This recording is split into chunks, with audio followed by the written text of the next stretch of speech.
Imagine firing your best friend of a decade via a text message. Oh, just completely brutal. Right. Well, Like billing her for a party she's no longer allowed to attend, yeah. and then confidently assuming that millions of strangers on TikTok will completely agree with your decision. It really sounds like a bizarre dystopian fiction, but I mean, it is happening constantly. Yeah, it totally is.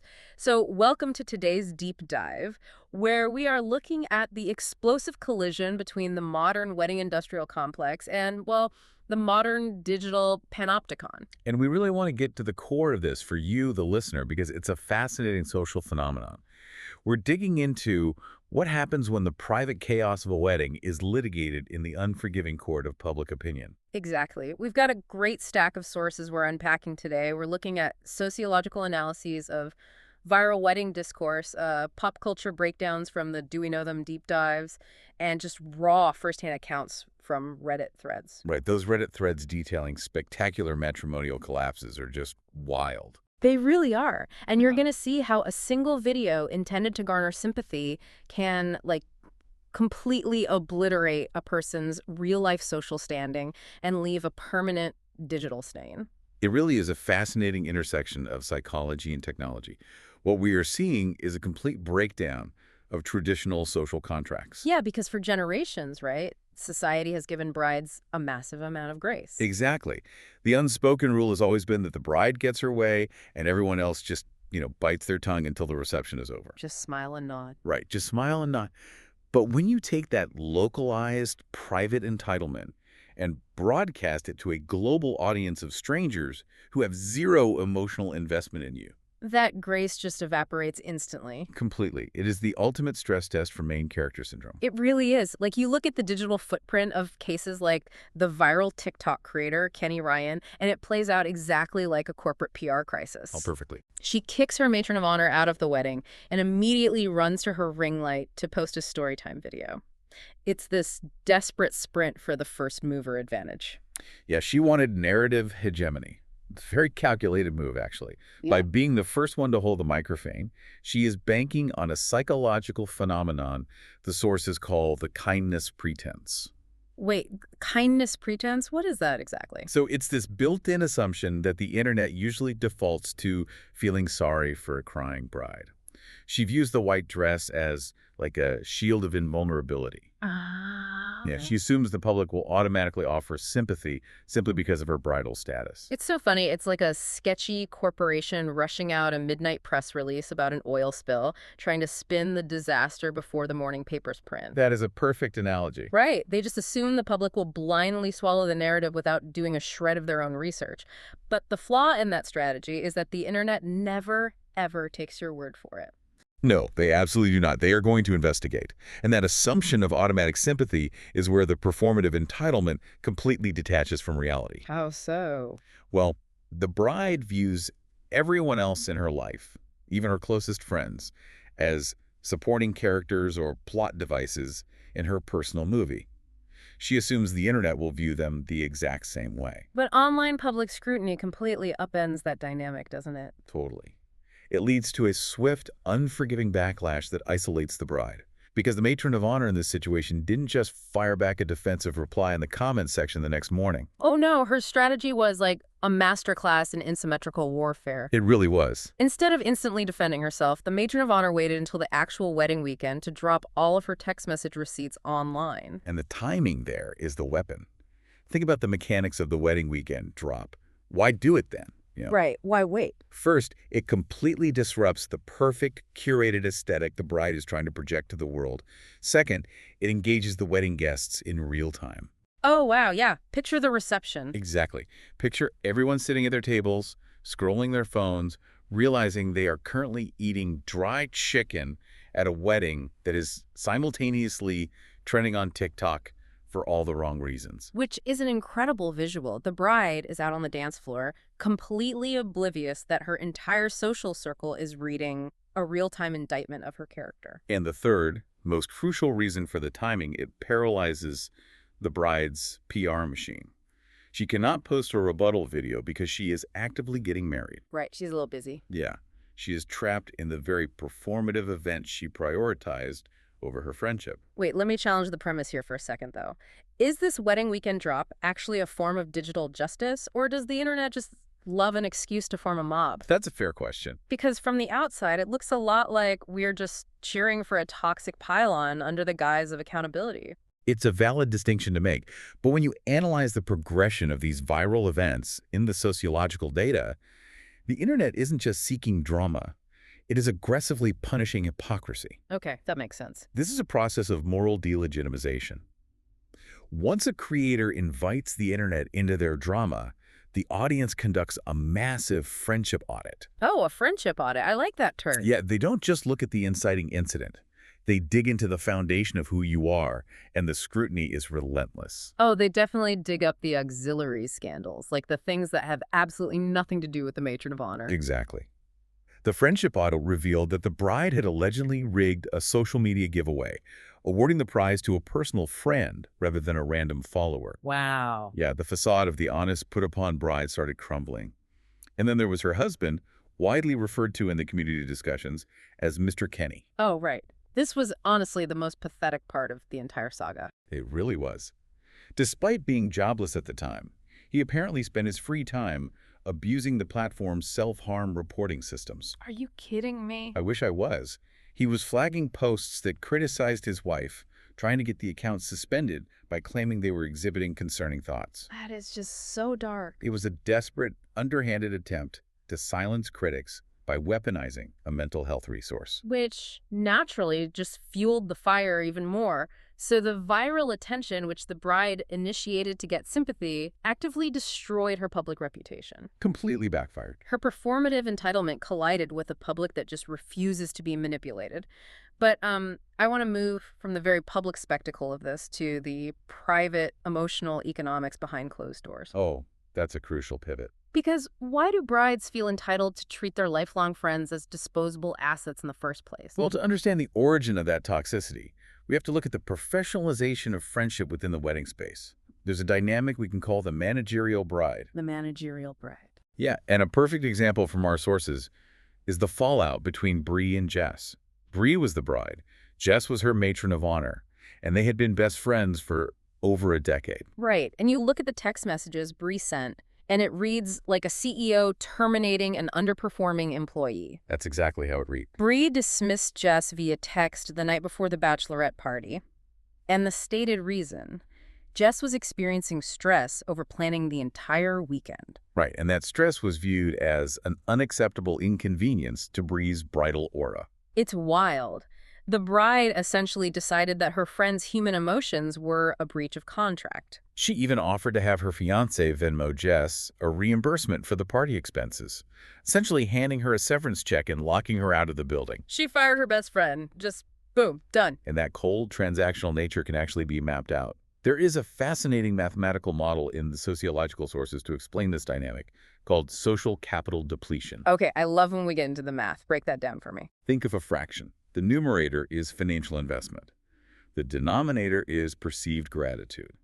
Okay, so how does this formula play out in a bridal suite? Well, as a bridesmaid, your financial investment, the numerator, is usually immense. You are buying a dress you will never wear again, booking flights, paying for bachelorette party Airbnbs, and giving up your paid time off. Right, it's thousands of dollars sometimes. Exactly. Now, if the perceived gratitude, the denominator, is high, the relationship remains stable. Makes sense. The bride says, "Thank you so much. I know this is a huge ask. I appreciate you." In that scenario, spending $500 feels like a joyful contribution to a friend's milestone. Right, you're happy to do it because you feel valued. But look at the formula when the managerial bride takes over. The bride begins to view the bridesmaids as unpaid interns. Her perceived gratitude drops. Oh, I see where this is going. As that denominator approaches zero, the rate of social capital depletion explodes toward infinity. The resentment skyrockets. So that same $500 dress no longer feels like a gift. Exactly, it feels like extortion. When the gratitude hits absolute zero, a 10-year friendship is permanently severed over party logistics. And what's wild is that Bree's story, as cold as it is really just the baseline. Like when that managerial mindset goes completely unchecked by reality, Mhm. you don't just lose friends, you lose your entire grasp on the real world. You really do. Let's look at the absolute extreme end of this spectrum. The ultimate case study in real world consequences from the Reddit sources, which is Dana and Josh. Oh, this case. Hmm. This is where we analyze the progression of toxic behaviors and the eventual total collapse of a wedding. It's just unbelievable. This isn't just about a bad text message. This is about performative entitlement, Mhm. completely overriding a person's morality. Yeah, the digital footprint of Dana's meltdown is staggering. It didn't start on the wedding day. The toxicity progressed over months. It really built up over time. It began with Dana threatening to formally sue a mother because the woman's 3-year-old child contracted chickenpox and could no longer be the flower girl. A literal lawsuit over a highly contagious childhood illness. It's unhinged. It shows an immediate, severe detachment from reality. If you are willing to drag a toddler's mother into civil court over your aesthetic vision, the social contract is already dead. And it accelerated from there. She demanded her bridesmaids purchase specific dresses that cost $2,000 each, completely ignoring whether anyone could actually afford rent that month. Just absolute financial disregard. And then she forced her fiancé, Josh, to unilaterally ban any single female guests from attending unless they were blood relatives, essentially treating every unattached woman as a threat to her spotlight. She was systematically isolating herself and her partner. Mm. She even falsely accused a bridesmaid of being pregnant right in front of the bridesmaid's conservative parents, simply because the woman wasn't drinking for religious reasons. Wow. Yeah. The accusation was a deliberate, cruel attempt to socially punish someone who wasn't conforming to the bride's ideal party atmosphere. The progression of this toxicity is like a runaway train. It's a relentless, escalating campaign of controlling behavior that eventually crashes spectacularly on the actual wedding day. The climax of this story is just, it's shocking. We are talking 30 minutes before the ceremony is supposed to start. The guests are seated, the flowers are arranged, and Dana is caught in the bridal suite having a quickie with the groom's uncle. It is the absolute instantaneous destruction of a life. And it perfectly illustrates how the wedding event itself doesn't create this behavior, it acts as an amplifier. That's a great point. When performative entitlement reaches its absolute peak, the individual believes the normal rules of consequence simply do not apply to them. They believe they are untouchable right up until the moment everything shatters. And the fallout was instant. Josh caught them and canceled the wedding on the spot. He literally walked out to the seated guests and told everyone to go home. Good for him, honestly. Right. But the entitlement didn't magically cure itself when the reality check hit. In an astonishing display of delusion, Dana later called her former bridesmaids, the ones she forced to buy those $2,000 dresses, demanding $5,000 from each of them to cover her venue cancellation fees. Which just confirms that this isn't just wedding stress. Stress strips away the polite filters we use to hide our worst impulses, but it doesn't spontaneously generate new, terrible personality traits. So based on these sources, you'd say the bridezilla phenomenon is more of a magnifying glass for someone's true character. Absolutely. A truly empathetic person doesn't cheat on their partner and then try to extort the friends they just betrayed. The wedding simply provided a stage large enough and pressure intense enough to expose her true character to everyone simultaneously. And the personal consequences were absolute. She experienced a total offline collapse. Entirely. She is now completely isolated, without a single support system, and facing 4 separate lawsuits. Wait, 4? 4. Josh is suing her for the wedding deposits. The matron of honor, who happens to be Josh's sister, is suing her for the cost of the useless $2,000 dresses. Oh, man. The falsely accused bridesmaid is suing her for defamation. And the uncle is suing her for credit card theft, because she apparently stole his credit card after briefly moving into his guest room post-wedding. Just a cascading avalanche of ruin. That is incredible. But let's connect this offline legal collapse back to the digital panopticon we started with. Right, bringing it back to the internet. Because whether the drama happens in a chapel or goes viral on TikTok, the mechanism of public scrutiny amplifies these personal consequences to a terrifying degree. You're touching on how permanent digital trails create long-term social fallout. And to really understand how this mechanism operates, we can look at a parallel outside of the wedding space. Take the viral case of Mike the lineman. Oh, right. Mike was this massive TikTok star. He had carefully curated this wholesome, hardworking, blue-collar, family man persona. Very carefully curated. He was posting videos in his hard hat, talking about providing for his wife, racking up millions of views and brand deals. It was a highly monetized, performative identity. But that entire persona was dismantled in roughly 3 hours when a random girl at a local bar posted a video of them looking very intimate, captioning it with a hope to reconnect. Oof. It instantly exposed a decade-long history of infidelity to his wife, his employers, and the entire internet. And the reason Mike is so relevant here is that the mechanism of his downfall is identical to the Bridezilla's downfall. It's what our sources call the accountability loop of social media. Precisely. The platform you use to build your fake, performative life is the exact same platform the public will use to relentlessly police you for hypocrisy. It's a double-edged sword. When performative entitlement clashes with digital reality, the audience becomes the judge and executioner of your digital brand. You can't control the narrative once the audience realizes the narrative is a lie. And when that accountability loop tightens, you see the creator enter the final, most predictable phase of these viral dramas, the retreat. Oh, the retreat phase is a sociological cliche at this point. Right. The creator realizes they have lost narrative control. Their comment section is flooded with receipts. So what do? They take their account private. Always. They post a black screen with white text claiming to be receiving death threats, and they issue vague threats of legal action against the entire internet. The vague legal threat is always the last gasp. They realize their social power has evaporated, so they make a desperate grasp for institutional power, pretending they're going to sue an avatar with 0 followers for calling them a hypocrite. But the public sees right through it. It is universally viewed as a cowardly backpedal. It doesn't garner sympathy, it cements the permanent digital stain on their reputation. Because the internet doesn't let things go, and the internet archives everything. Trying to execute the retreat phase is like trying to put toothpaste back into the tube after you've already squeezed it out in the middle of Times Square. It's impossible. That's a great way to put it. Every attempt you make to delete a video or hide a comment just creates 5 new permanent nodes of commentary about the fact that you are trying to hide it. Once the digital footprint is established, isolation is the only guarantee. Exact. You can't just delete the app and expect your friends, your family, or your employer to forget the performative entitlement you tried to force on them. Which really brings us to the core reality of our modern era. Social media has entirely democratized the narrative. It really has. It used to be that whoever hosted the party wrote the history of the party.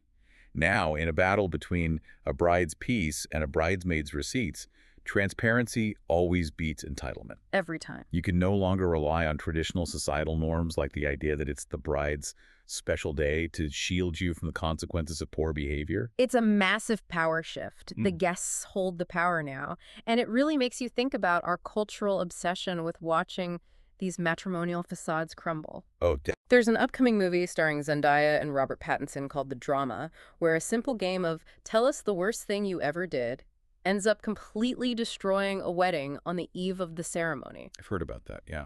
It feels like the zeitgeist is shifting. It leaves you with this provocative thought to mull over, are we as a society becoming so obsessed with watching weddings implode online because deep down we deeply resent the performative, expensive perfection that the wedding industry demands of all of us? It's highly likely the digital panopticon might just be our collective rebellion. When an industry demands you spend tens of thousands of dollars to project a flawless image, the public naturally wants to find the cracks in that foundation. We want to see the human mess behind the expensive floral arrangements. Now, we want to turn it over to you, listening right now. Put yourself in the shoes of that matron of honor who got kicked out of the wedding. Yeah, what would you do? If it were you, would you have waited for the wedding weekend to drop your text message receipts online for maximum strategic impact, or would you have just walked away and handled the fallout privately? It really is the ultimate choice between executing digital justice or preserving your own personal peace. Let us know what you would do. Like this deep dive, comment below with your battle plan, and make sure you subscribe for the next one. Remember, inviting the internet to judge your private party means you might just get burned by the very audience you tried to manipulate. We'll see you next time.